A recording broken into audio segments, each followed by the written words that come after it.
tarde, meus irmãos. Hoje é dia 17 de setembro de 2025, quarta-feira. Estamos iniciando as atividades na Casa Espírita de Abel Sebastião de Almeida.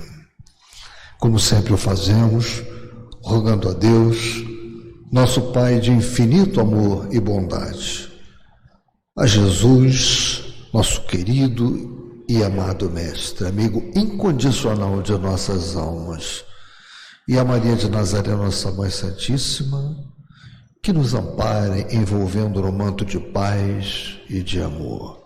Que a nossa psicosfera esteja preparada para todos os importantes trabalhos que se desenvolverão. Então, meus irmãos, eu vou pedir à nossa irmã Luciana Richter a gentileza de ler para nós a página preparatória.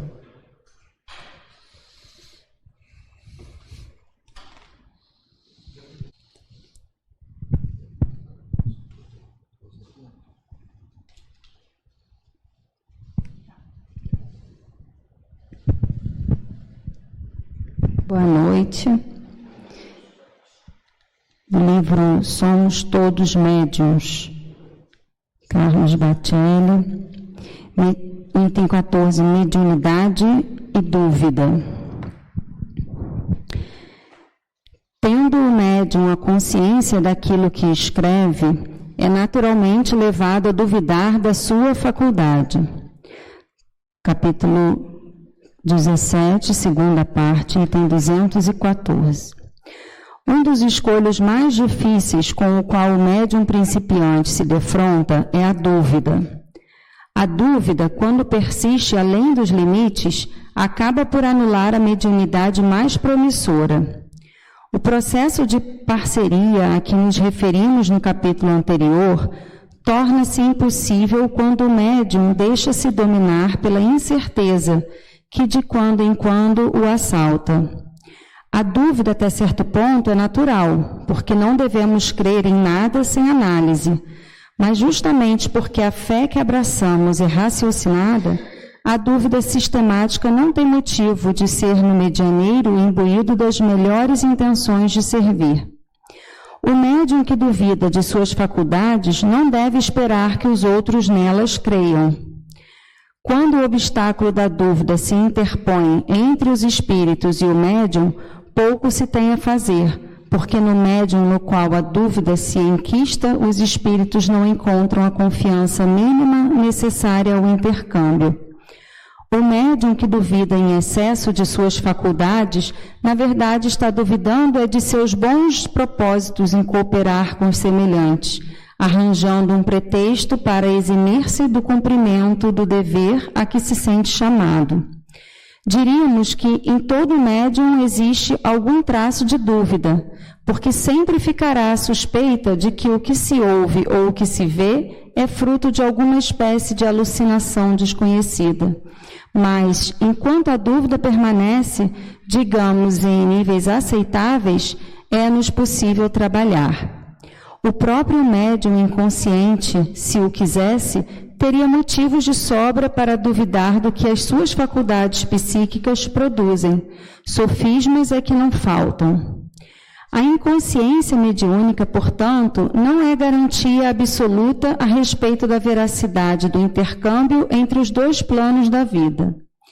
Estamos nos referindo à dúvida que o médium possa ter e não à dúvida dos que assistem à produção do fenômeno, porque se o medianeiro confiar em si, a dúvida dos outros pouco interessará na continuidade da tarefa que lhe diz respeito. O médium que tenha a pretensão de convencer as pessoas acabará desapontado, porque nem Jesus logrou convencer a todos. Apesar de tê-lo visto redivivo, Tomé necessitou tocar-lhe as chagas para acreditar que, de fato, estava diante do Mestre, que cumpriria a promessa de regressar da morte. Que o médium iniciante deixe-se orientar pela sinceridade de suas convicções e pela boa vontade em auxiliar, Com o tempo, as suas dúvidas irão cedendo lugar a consoladoras certezas, e de futuro ele não irá mais se preocupar com o que passará a considerar um detalhe de menor importância, ante o vastíssimo campo de trabalho que se lhe descerrará. Para se ter fé nos postulados espíritas, bastar-nos-á o concurso da razão, porque nenhuma doutrina explica a vida com tanta lógica quanto o Espiritismo. Ninguém, a rigor, precisa ver um espírito para acreditar na sobrevivência da alma após a morte, porque a razão nos diz que, se não fosse assim, as coisas careceriam de sentido. Como escreveu Kardec, a maior prova de que Deus existe é a impossibilidade de provar que ele não existe. Aos argumentos dos céticos contrapõem-se os argumentos dos que creem, porque nos inclinaríamos à negação se os motivos que temos para crer são no mínimo de igual número ao que temos para não crer. O médium que pretende desenvolver a mediunidade trate de afastar a dúvida por pedra de tropeço em seu caminho. Após aqueles momentos de natural incerteza e insegurança, siga para diante com determinação, porque quanto mais dúvida no médium, maiores as dificuldades a serem superadas. Junto ao médium que duvida, repetimos, os espíritos pouco poderão fazer, até mesmo no sentido de auxiliá-lo em sua crença. Se no companheiro que escreve neste momento a dúvida existisse em níveis intoleráveis, como conseguiríamos grafar o que grafamos? Embora duvide, ele persiste na certeza de que a filosofia espírita que abraçou é superior a essas polêmicas rasteiras em que muitos se perdem. E é nesta sua convicção inabalável na doutrina que nos apoiamos para prosseguir, deixamos ao tempo o trabalho da consolidação definitiva de sua fé. Muito bom.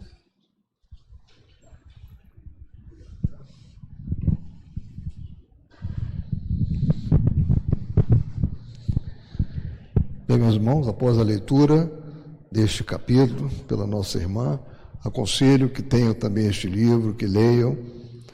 Vamos prestar a máxima atenção ao nosso irmão Alcir, da Mota Mesquita, que ele vai dar continuidade ao estudo da obra Nos Domínios da Mediunidade, capítulo 12. Que ele seja muito inspirado nesta noite.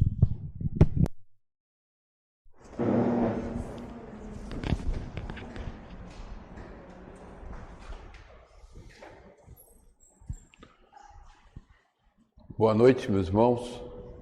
Que Jesus, o nosso meigo amado Mestre, nos ampare e sustente na noite de hoje. O capítulo 12, né, clarividência e clareaudiência, nós vamos tangenciar alguma coisa que a gente já estudou aqui, quando nós estudamos Devassando o Invisível, do Hermínio Miranda.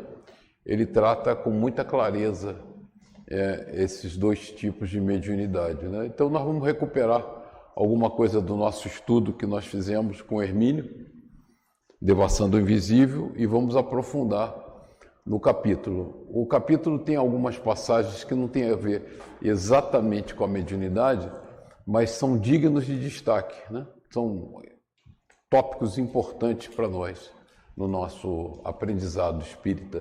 Então eu vou ressaltar esses pontos do capítulo 12, né? E começando logo, primeiro, iniciozinho do capítulo, André Luiz comenta sobre a prece que Raul Silva iniciou, né? As preces de despedida. Os amigos sofredores aglomerados no recinto, ele comenta, poderiam receber as vibrações de auxílio, enquanto os elementos do grupo recolheriam, através da oração, o refazimento das próprias forças. Então, quando nós encerramos, né, a sessão e fazemos uma prece de encerramento, ela tem um papel fundamental para auxiliar aqueles necessitados, desencarnados que estão entre nós, e o refazimento das próprias forças dos trabalhadores, né? E aí ele comenta sobre a água fluídica também. A água potável destina-se, isso é Aulus falando, né, a ser fluidificada. o líquido simples receberá recursos magnéticos de subido valor para o equilíbrio psicofísico dos circunstantes. Então são dois pontos iniciais que são praxe das nossas sessões, mas André Luiz destaca e traz observações de Aulus, como essas coisas que acabam ficando no dia a dia, né? A gente termina o passe, tem água fluídica aqui, a gente bebe sem muita atenção, mas aquela água fluídica tem um papel magnético muito importante. E aí ele fala sobre a energia medicamentosa da água fluídica, né? Porque Raul põe as mãos sobre a água e Aulus comenta: precioso esforço de medicação pode ser levado a efeito. Há lesões e deficiências no veículo espiritual a se estamparem no corpo físico, né? É nós, quando trazemos, né, mazelas na tessitura perispiritual, ela influencia e traz doenças no corpo físico, né? Isso é uma medicina global, né? Olhando sob o ponto de vista holístico. Então, essas lesões e deficiências no veículo espiritual, que somente a intervenção magnética consegue aliviar. Então, a água fluidificada é uma energia medicamentosa fundamental, até que os interessados se disponham à própria cura, né? Enquanto nós não buscamos a própria cura, a água fluídica tem um papel chave, e isso é o iniciozinho do capítulo, eu quis reforçar para nós, né? Eu botei aqui sintonia de um rádio. A gente não tem mais rádio com essa cara, né? Talvez vocês nem conheçam mais, mas era assim que a gente fazia, né? Você tinha várias bandas e você sintonizava ali com o maior cuidado. Eu gostava de ouvir ondas curtas, e aí você tinha que ir devagarinho ali procurando a rádio e tal. E ele alerta sobre esse processo mediúnico da sintonia, né? Cada qual de nós deve estar em sua faixa de serviço, fazendo o melhor ao seu alcance. Imaginemos um aparelho radiofônico, o rádiozinho que eu botei aqui, terrestre, coletando todas as espécies de ondas. E isso acontece muito, principalmente acontecia nas ondas curtas, né? Que você às vezes captava 2, 3 rádios e aí ficava aquela barulheira. Então você tem que ir devagarinho para tentar selecionar uma única rádio para ouvir adequadamente. Imagine todas as espécies de onda em movimento de captação simultânea. O proveito e a harmonia da transmissão seriam realmente impraticáveis. E não haveria propósito construtivo na mensagem, a menos quando, por sua própria evolução, consiga sobrepairar ao campo do trabalho, dominando as influências do meio e selecionando-as, segundo o elevado critério de quem já consegue orientar-se para o bem. Então, Aulus está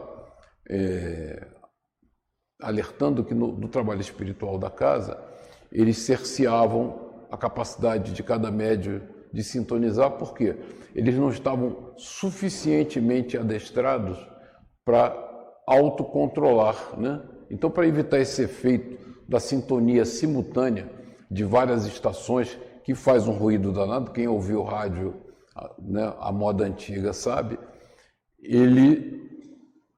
evitavam que os médiuns tivessem uma grande abrangência, até que você se eduque. Então, esse problema da sintonia, ele é fundamental no nosso desenvolvimento. E ele vai começar a tecer considerações, né, aos nossos órgãos sensores. E aí a gente vai voltar a Hermínio, no Devassando Invisível, porque ele já nos alertou sobre isso.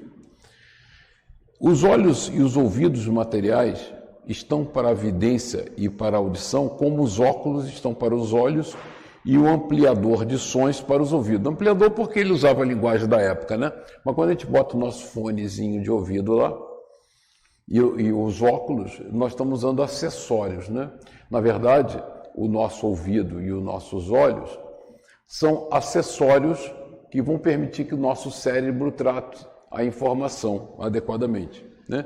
E são dispositivos, né, muito limitados. A gente tem uma impressão da beleza, né? E aí a gente vai entender por que o espírito desencarnado fala das maravilhas né, visuais e auditivas da pátria espiritual que nós não somos capazes. Por que não somos capazes? Porque as limitações do nosso ouvido e dos nossos olhos é muito pequena. E aí ele faz um alerta importante para nós, médiuns, né? Toda percepção é mental. Né? Então, toda percepção, a clarividência, a clareaudiência é mental. É totalmente mental. Não depende dos nossos olhos. Apesar de, pelo vício da vida, nós assumirmos que estamos vendo e ouvindo pelos olhos ou pelos ouvidos. Não. Nós estamos recebendo uma informação diretamente através do nosso córtex cerebral. Surdos e cegos, na experiência física, convenientemente educados, podem ouvir e ver através de recursos diferentes daqueles que são vulgarmente utilizados. Então, eu trouxe até aqui uma figura interessante nós vamos analisar isso. Então, ele enfatiza. Toda percepção é mental. Surdos e cegos na experiência física, convenientemente... E eu repeti, né? A parte inicial. A onda artesiana e os raios... Está tudo errado aqui. Raios X vão ensinando aos homens que... A tradução é... Tradutor, né? Tradutor é traditore. Quando eu fiz copy and paste... Ele traduziu X por 10, né? Os raios X vão ensinando aos homens que há som e luz muito além das acanhadas fronteiras vibratórias em que eles se agitam. E o médium é sempre alguém dotado de possibilidades neuropsíquicas especiais que lhe estendem o horizonte dos sentidos. Como a comunicação mediúnica vai ser feita pelo córtex cerebral, através da percepção mental e não através dos olhos e dos ouvidos, as percepções são muito mais dilatadas, muito mais interessantes. E aí eu peguei um caso concreto para mostrar como o olho é simplesmente um dispositivo a mais. O Daniel Kish, ele é um cego de nascença, ele não é de nascença, ele ficou cego bem pequenininho, bem criancinha. E ele desenvolveu uma técnica, esse rapaz é fantástico se você ler os artigos sobre ele, e ele estala a língua, e ele detecta o eco do ruído que ele produz com a língua, e ele consegue se localizar. Então, ele utiliza, eles chamam ele de homem morcego, e ele faz mountain bike e trilha sozinho, cego, absolutamente cego.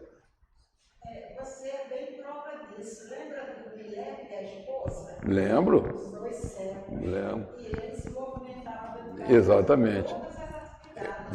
Essa história eu adoro contar.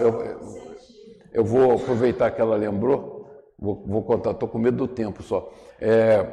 Eu buscava sempre um meleco em casa para trazer para palestra aqui no centro, né? Todo mundo conhece o meleco? Todo mundo, né? E não? Você não conhece o meleco? Luiz Meleco? Palma, conhece? Conhece, né?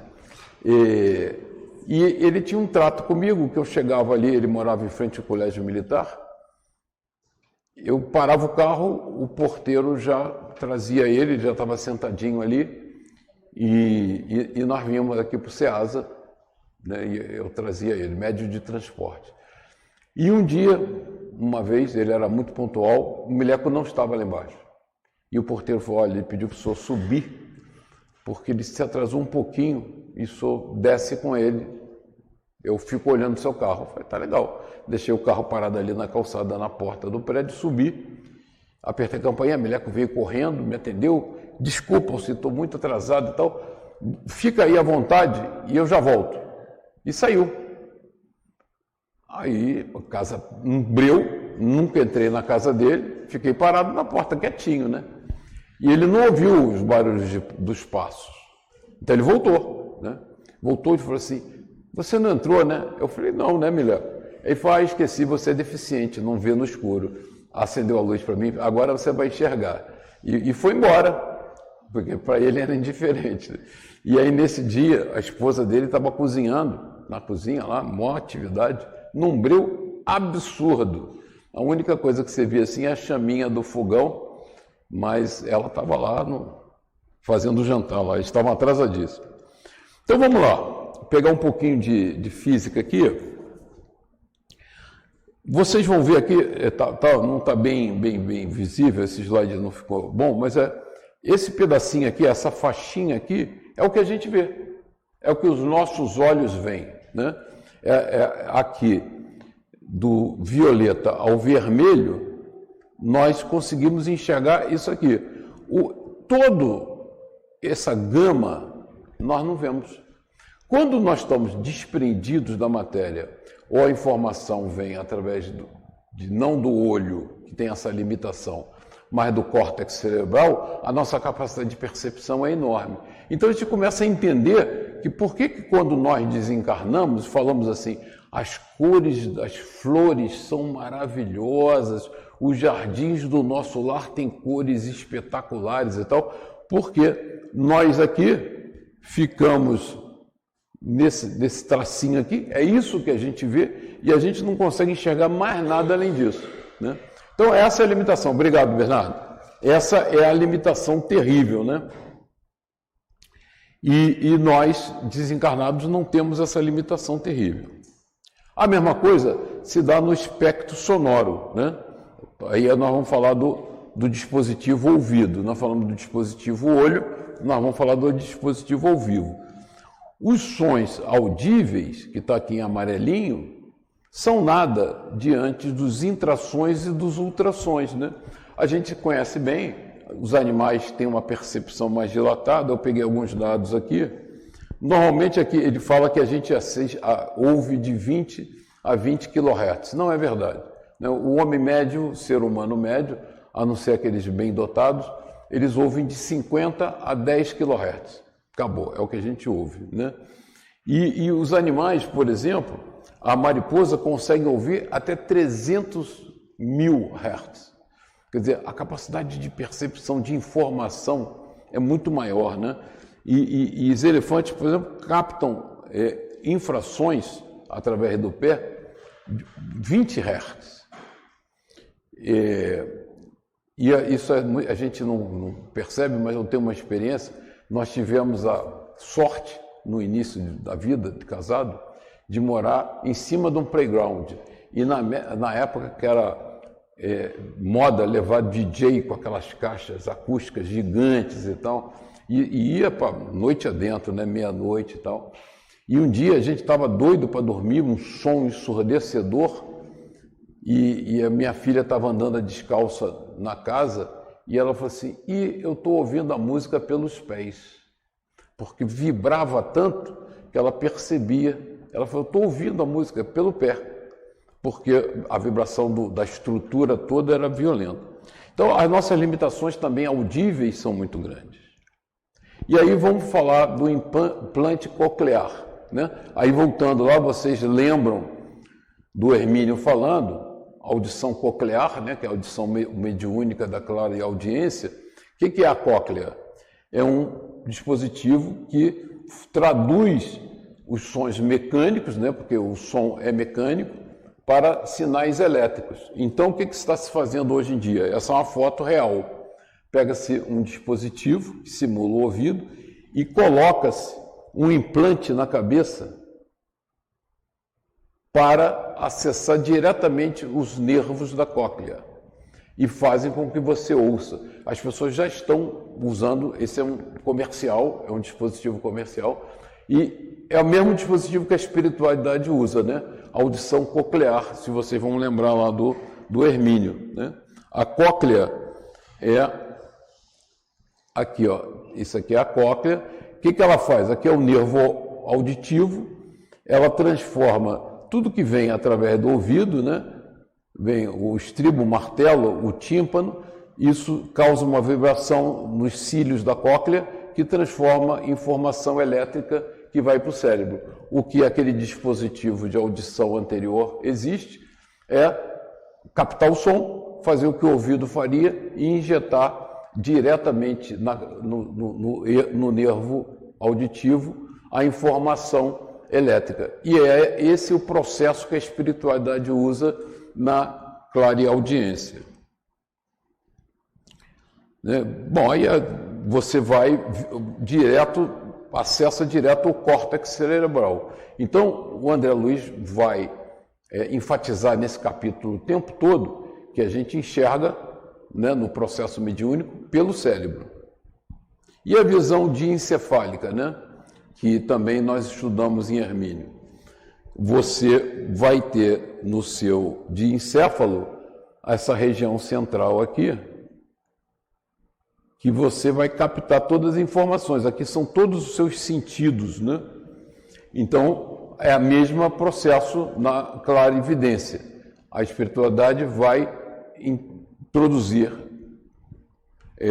a informação direto no seu diencéfalo, que o Hermínio chamou de diencefálica, né? Então, pegando o olho aqui, só para a gente ter uma ideia, estou gastando um tempinho, mas para ficar bem claro para a gente, né? Tem o olho e você tem o nervo óptico se ligando à glândula pituitária, logo ali no diencéfalo. Essa informação elétrica é que é manipulada. Existe hoje uma tentativa de fazer um dispositivo igualzinho àquele do ouvido para você conseguir enxergar. Ainda não é comercial, não está dispositivo. É uma prótese eletrônica coclear para o ouvido e está se fazendo uma prótese visual. Então, voltando para o nosso estudo, nada impede, portanto, que os olhos físicos vejam o ambiente físico e a visão espiritual ou diencefálica registre o ambiente hiperfísico ou espiritual. Então vai acontecer de um médium estar vendo uma cena espiritual e por acaso está vendo com seus olhos físicos a cena do ambiente que ele está. Então você tem uma dupla, né? Creio legítimo supor que, assim como a consciência pode ocasionalmente ficar distribuída em dois pontos distintos ao mesmo tempo, ou seja, no corpo físico ou no corpo espiritual, também a visão pode ocorrer em paralelo, sem que uma interfira na outra, ou a audição. O sensitivo pode perceber ao mesmo tempo uma voz íntima que lhe fala sem som, enquanto ouve o ruído da rua ou uma pessoa que canta na casa ao lado. Ainda com André Luiz diríamos que esse tipo de audição é coclear. Essa é a afirmativa do Hermínio. Então, Aulus nos diz, somos receptores de reduzida capacidade à frente das inumeráveis formas de energias que nos são desfechadas de todos os domínios do universo. Então, a gente viu ali, as limitações dos nossos órgãos físicos são tão intensas que a gente não percebe, né, esse volume de informação que a espiritualidade está nos liberando, captando apenas humilde fração delas. Em suma, nossa mente é um ponto espiritual limitado a desenvolver-se em conhecimento e amor na espiritualidade infinita e gloriosa de Deus.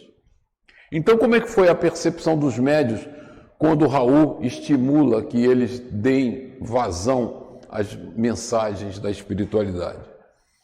Dona Celina registrara as palavras com precisão e guardava a atitude do aluno disciplinado. Então ela ouvia com precisão e estava atento ao que ele falava. A Dona Eugênia, e somos nós, né, médiuns trabalhando, a Dona Eugênia assimilara-as em forma de ordem intuitiva. Ela não tinha uma clareza no que estava ouvindo. E mostrava-se na condição do aprendiz criterioso. Castro, contudo, não as recolhera nem de leve. Então Castro ouvia, tinha uma capacidade de ouvir muito importante, muito desenvolvida, mas ele estava no mudinho dele, né? Nós vamos ver aí que Castro, durante as reuniões, ele estava cuidando dos seus interesses pessoais. Com permissão do supervisor, pusemos em tarefa de análise. Observei que, simultaneamente ligados à faixa fluídica de Clementino, os três médiuns, cada qual a seu modo, lhe acusavam a presença. Então Clementino estava influenciando os médios naquele momento, todos tinham uma noção do Clementino, mas a percepção era diferente. Como é que eles percebiam? E isso eu achei muito importante, esse conceito que André Luiz traz, porque nos inspira no nosso trabalho de desenvolvimento mediúnico, né? Dona Celina anotava ali os mínimos movimentos. E aí ele já está falando da vidência, né? Clarividência.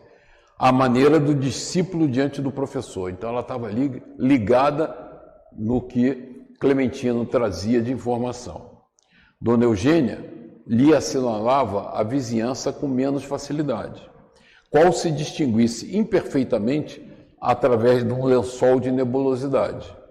Castro, embora o visse com perfeição, igual a Celina, parecia completamente alheio à influência do instrutor.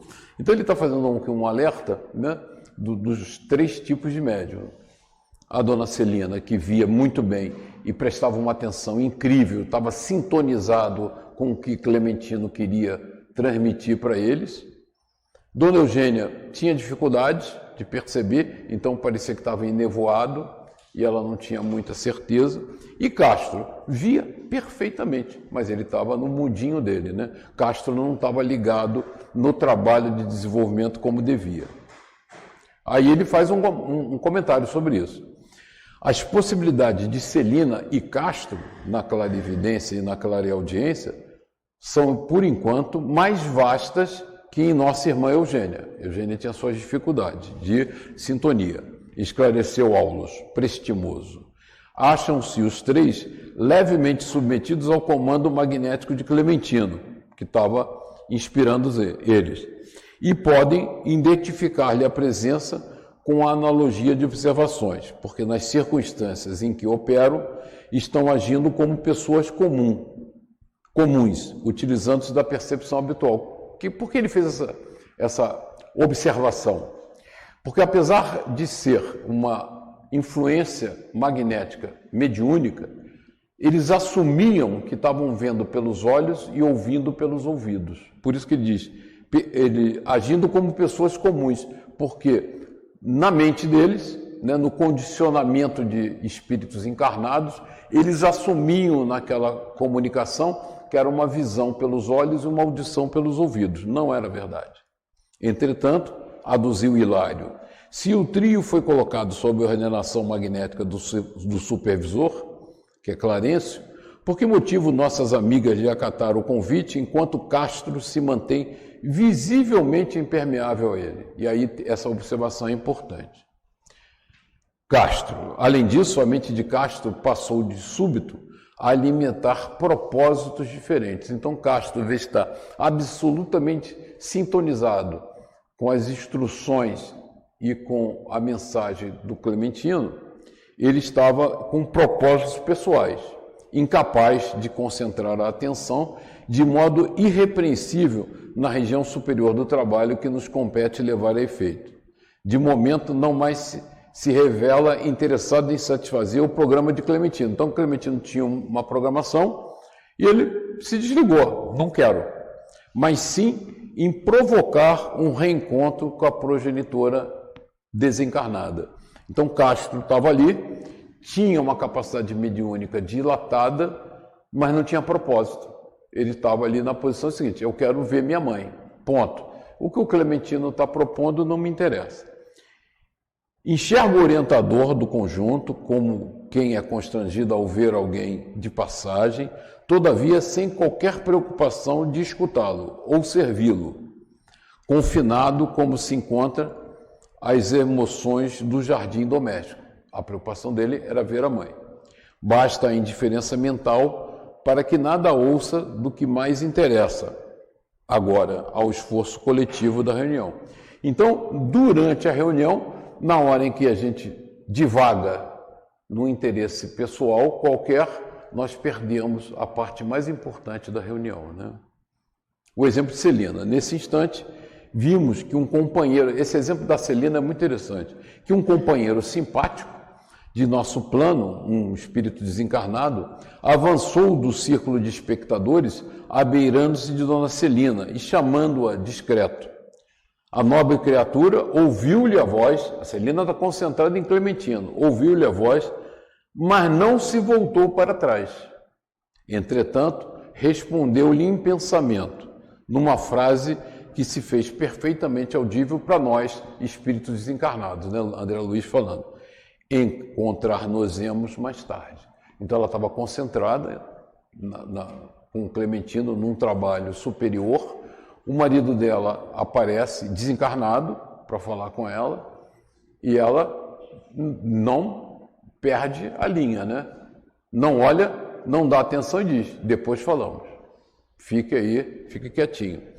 É o esposo desencarnado de nossa irmã que a visita, com afetuosa solicitação. Contudo, disciplinada quanto é, Celina sabe renunciar ao conforto de ouvi-lo a fim de colaborar no êxito da reunião com maior segurança. Olha a diferença dela para Castro, né? Uma diferença brutal. Enquanto ela mantém a atenção rigorosa no trabalho que está sendo desenvolvido, ele está divagando lá, buscando atender os interesses que lhe cabem, né? E aí eu me lembrei isso é de uma mensagem da internet sobre sintonia vibratória, né? Porque nós temos que ter controle sobre nossos pensamentos. Então diz aqui, usando essa figura, alguns pensamentos machucam mais do que palavras, mas outros pensamentos podem ser a chave da sua libertação. Então quando a gente está num trabalho mediúnico na casa espírita, a gente tem que ter uma disciplina mental muito grande, né? Muito interessante. E aí, mais uma vez, ele comenta sobre o efeito da prece, né? Quando Clementino vai fazer uma prece para a Assembleia. Clementino, à cabeceira da Assembleia, estendeu os braços e colocou-se em prece. Então, André Luiz vai descrever aquele momento da prece de Celestino.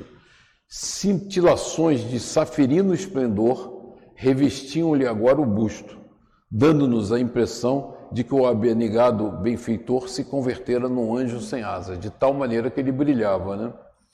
Em momentos ligeiros, verdadeiro jorro solar desceu do alto, coroando-lhe a fronte, e de suas mãos passou a irradiar-se prodigiosa fronte de luz, que nos alcançava a todos, encarnados e desencarnados. Então, naquele momento ali, Clementino concentrava, né? Ele era como um ponto de concentração de energias do alto e ele distribuía para todos os presentes.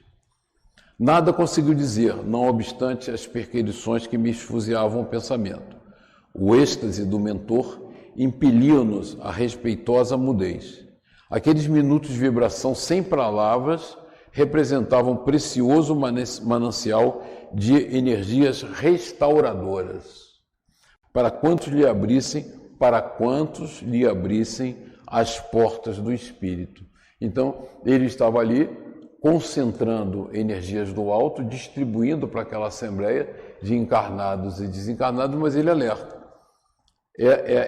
Essas energias eram restauradoras para quantos lhe abrissem as portas do Espírito. É o que eu conseguia depreender pelo revigoramento das minhas próprias forças. Como André Luiz estava absolutamente concentrado e sintonizado com a prece do Clementino, ele se sentiu revigorado imediatamente, né? Então, momentos finais da sessão, competia ao grupo aguardar a manifestação de algum dos orientadores da casa, à guisa de instrução geral do encerramento. A gente faz muito isso, né? Então, à guisa de encerrar uma orientação dos mentores. Dona Celina rogou licença para notificar, e aqui é um dado muito interessante. Dona Celina rogou licença para notificar que vira surgir no recinto um ribeiro, um rio, né? Um riacho, cristalino, em cuja corrente muitos enfermos se banhavam, como se fosse num hospital.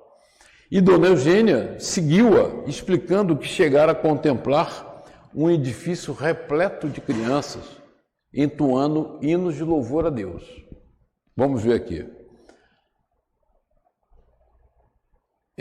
André Luiz comenta, nada víramos ali que pudesse recordar sequer de longe um córrego de águas curativas ou algum pavilhões de serviço à infância. Eles estranham, porque eles estavam no mundo espiritual, não viram riacho nenhum, não viram hospital, orfanato nenhum. Isso aqui, opa, os médios estão delirando. Aí Aulus reforça.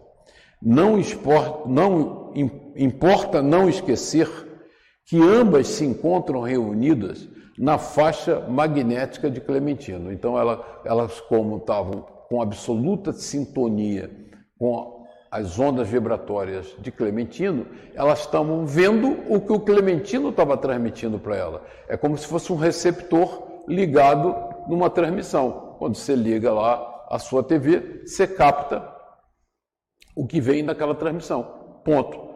A realidade em volta não tem valor. Então elas estavam fixando as imagens que a mente deles lhes sugere. Então ele gerava imagens vibratórias que elas captavam. E elas estavam vendo, então, o André Luiz, que não estava naquela sintonia, falou, eu não vi nada disso. Está doida. Viram-lhe os pensamentos relacionados com a obra de amparo aos doentes e com a formação de uma escola que a instituição pretende, em breve, mobilizar no socorro ao próximo. Então ele já estava antecipando, inspirando elas, e ela já estava vendo a escola, já estava vendo o tratamento e tal.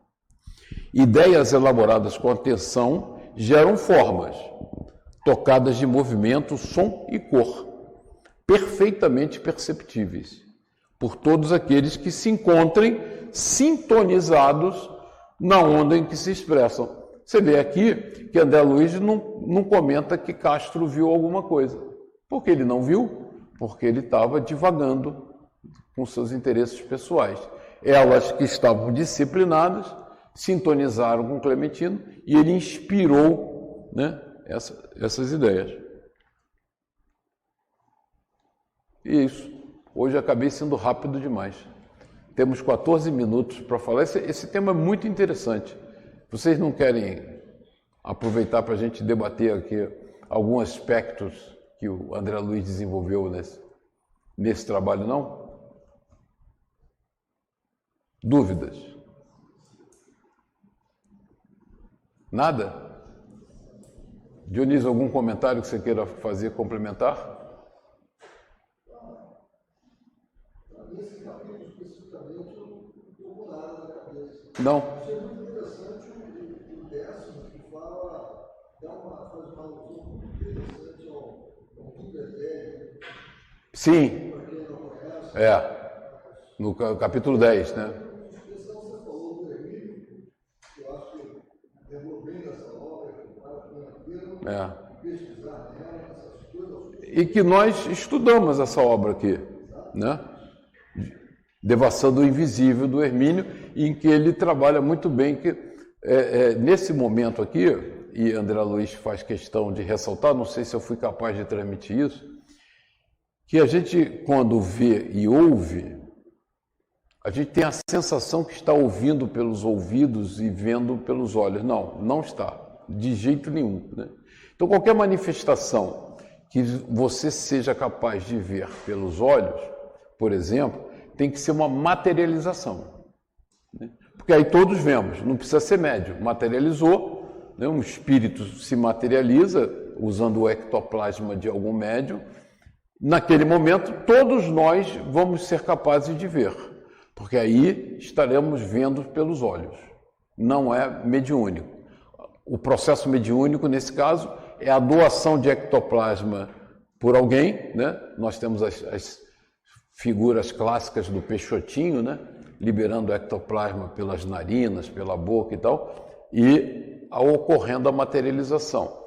Aí todos vemos. A mesma coisa é a audiência, né?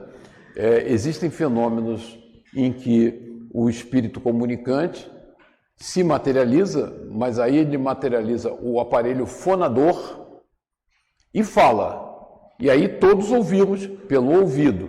E aí quem ouve não precisa ser médium, porque você está ouvindo um som que foi produzido mecanicamente por um aparelho fonador materializado. Aí não é a mediunidade foi a capacidade daquele espírito de trabalhar o ectoplasma cedido pelo médium e reproduzir um aparelho fonador e reproduzir sons mecânicos que aí todos nós ouvimos. Mas quando nós, mediunicamente, ouvimos, e Aulos e André reforçam muito isso, não ouvimos pelos ouvidos, não ouvimos pelos olhos, ouvimos pelo cérebro, né? Direto nos nossos centros nervosos cerebrais. E daí, nessas ocasiões, a percepção de beleza e suavidade dos sons é muito intensa, porque, como nós vimos, os sons e as faixas de propagação eletromagnética que nós somos capazes de captar pelos olhos e os sons que a gente ouve pelos ouvidos são muito limitados.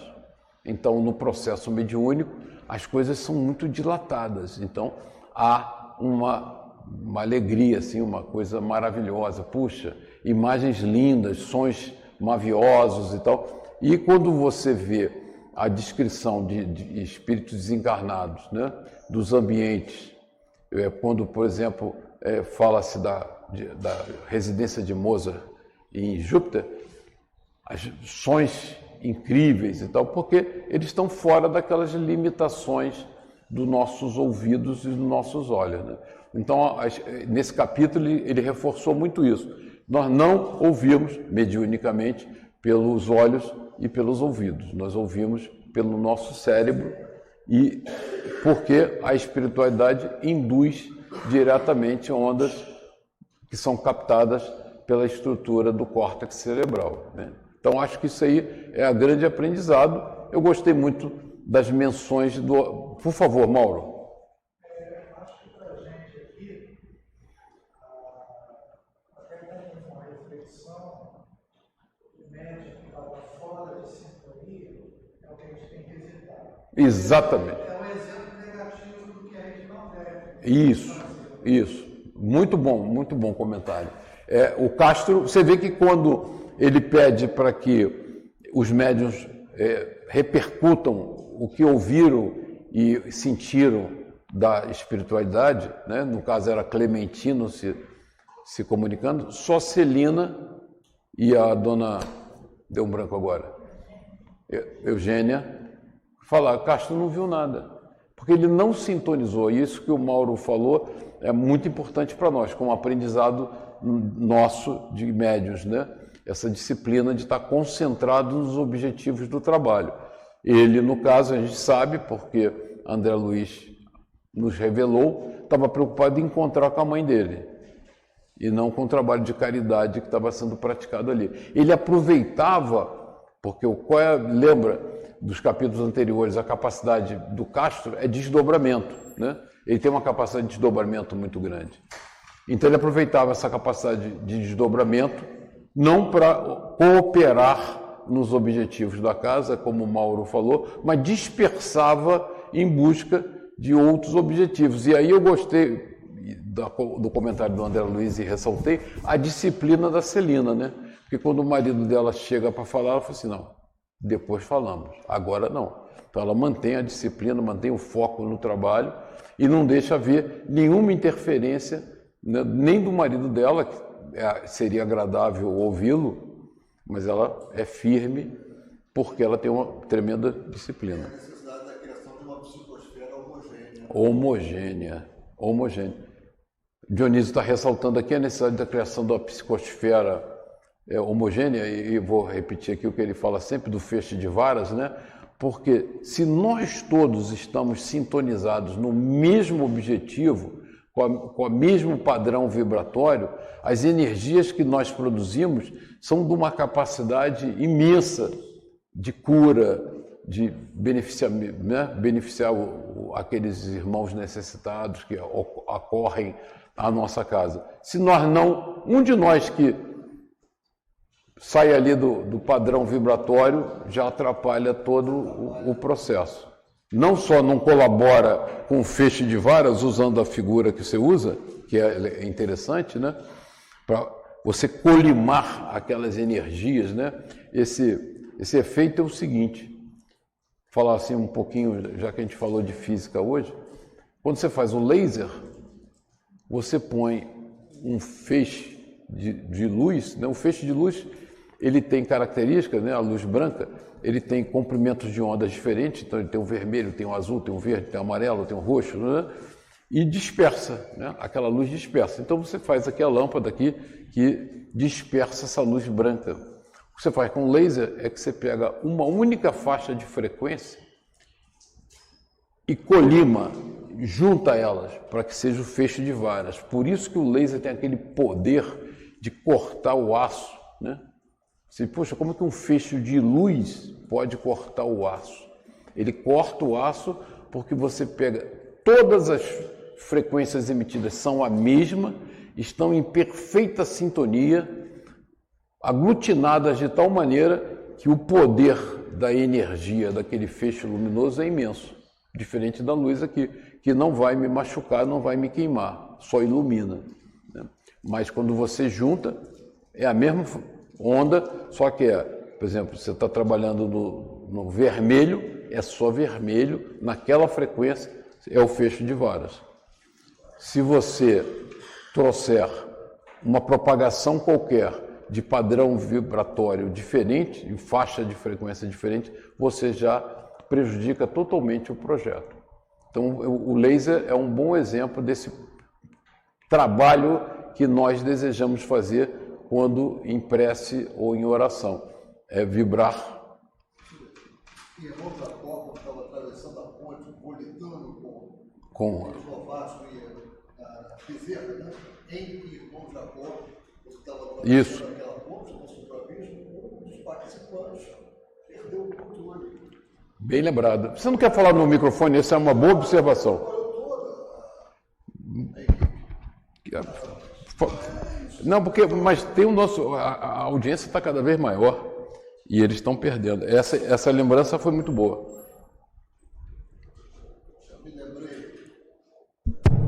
Eu me lembrei também, com essa unicidade de pensamentos, de vibração importante, me lembrei do livro do Irmão Jacó, em que Bezerra conduzia um grupo de recém-desencarnados e eles estavam atravessando um precipício, né? Quem já leu sabe disso, e eles estavam volitando com certa dificuldade, mas estavam volitando, e havia entidades trevosas naquele local que estavam ali aos gritos, e uma das pessoas, um dos espíritos que estavam atravessando se desequilibrou. Ele atrapalhou imediatamente toda a volitação dos demais. Um só foi suficiente, e se Bezerra não estivesse lá para reequilibrar, eles teriam tido problemas muito mais sérios ali naquele ambiente. Isso. Não tira, eu vou usar isso.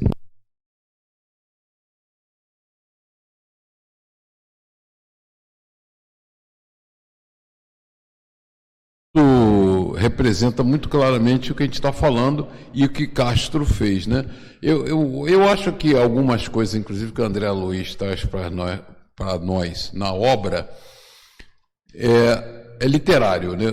A ponto de nos educar como médiuns. Então ele cria casos concretos, não sei se aconteceu exatamente ali como ele descreve, mas ele mostra como, ele pega 3 personagens e mostra como um pode estragar um trabalho, e aí o Dionísio lembrou da passagem do Irmão Jacó, que é bem emblemática. Um perdeu a vibração, o padrão vibratório, aí o Mauro comenta, o que nós não devemos fazer, né? Então, esse capítulo fica, 2 mensagens importantes. Duas não, mas eu gostei e ressaltei. A prece, como a prece impacta nos nossos trabalhos, a água fluídica, a sintonia adequada, ele mostra que Castro acaba atrapalhando todo aquele trabalho, né? E prejudicando, e nós sabermos que o processo de clareaudiência e clarividência se dá pelos centros nervosos cerebrais e não pelos ouvidos e pelos olhos, que são elementos, né, transdutores bastante. Transdutor é um dispositivo que transforma a energia de um ponto para outro, né? Então, energia luminosa em energia elétrica para os neurônios, energia sonora, que é vibração mecânica, para energia. Então, esses são bem limitados, né? Então, a gente tem que ter essa certeza que nos processos mediúnicos, esses dispositivos não têm nenhum valor na comunicação. Então, é isso aí. Muito obrigado. Boa noite. Bom trabalho para nós.